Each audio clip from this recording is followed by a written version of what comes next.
Since the Anthony Weiner sexting scandal broke, apparently politicians are tweeting less. They have been spooked by this big time. We are joined now by Dessi. He is a social media expert. Before we talk about Anthony Weiner, tell us a little bit about yourself. What exactly do you do?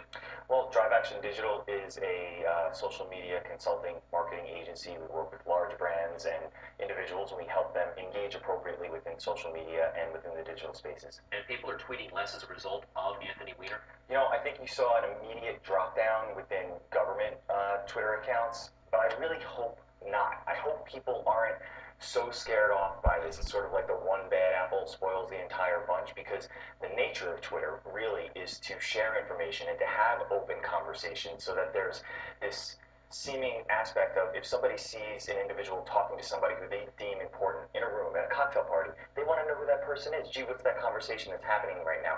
It's not really structured to have the private offline conversations, although that capability is certainly there. But you know, for elected officials, there's this idea that if you have a thought or have an idea or something funny to say, you tweet it out. It's not necessarily a very professional forum.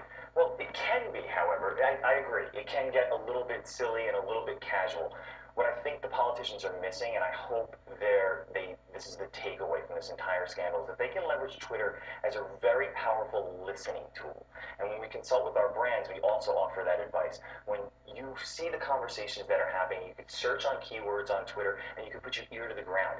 This is an opportunity for government officials. You know, I was on a few weeks ago, we were talking about Mayor Bloomberg, how he has this great digital initiative. That's really powerful for him to have his ear to the ground and listening to the conversations that are going, the grumblings, and then have his office react to that appropriately. So it could be very powerful. All right. Now, he, as socially savvy in terms of media, Anthony Weiner was supposed to be, he made a big mistake.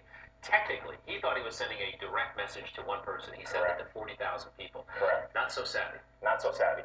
And it's interesting, too, because the timing was a bit comical. He sent it leveraging a technology called YFrog, and I think he obviously believed that he was sending it as a direct message. However, it also came in conjunction when Twitter was about to launch their own photo sharing technology on Twitter. So this might drive people to actually just leverage the Twitter photo sharing as opposed to using tertiary services and tertiary technologies around the Twitter platform. You know, we always talk about candidates around elections and opposition research. I mean, it is just so easy to go on someone's Twitter account and look at all their followers and take it from there. It's like step one in trying to expose something. So, I mean, how do they even minimize their risk? Well, I think it's important, especially for political figures, to be aware of who they're following. There is this sort of unspoken psychological law of reciprocity, that if somebody follows you on Twitter, you feel that need to follow back. However, you know, be smart about this. This is also, you know, take your offline conduct into the online world as well. I mean, is that appropriate for a married man to be following certain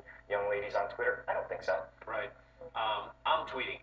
Greg Kelly, Fox 5. Congratulations. I was reluctant to. I'm very excited. Last time I was here, you weren't doing it, so yes. And I'm still behind Greg Kelly, Fox 5, because I find myself heads down looking at a screen a lot. Right. As opposed to looking, you know, around and maybe daydreaming, or, you know, who knows? Who knows where the big idea is going to come from? And now I'm tweeting, so there's a lot of noise in my head where there wasn't before. At first, unfortunately, that tends to happen. Twitter does make a very bad first impression. I'd recommend that you give yourself time to kind of take a step back, think about what you're going to tweet. Maybe you know, it's something in terms of what's going on in your personal life. Gibberish.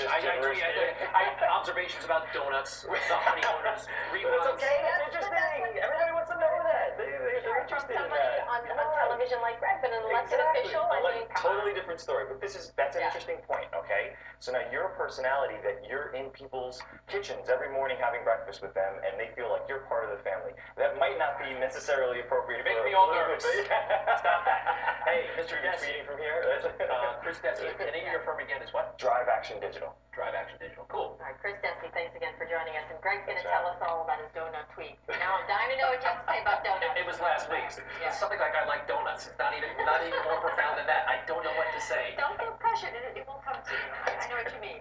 So you got to write something. Say something. Well, I have skipped occasionally.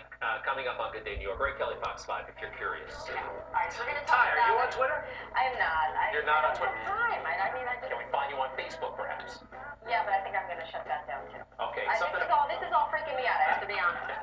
I understand. I'm with you, actually. I Starbucks don't is... bet who's on my Facebook, that's why. Okay.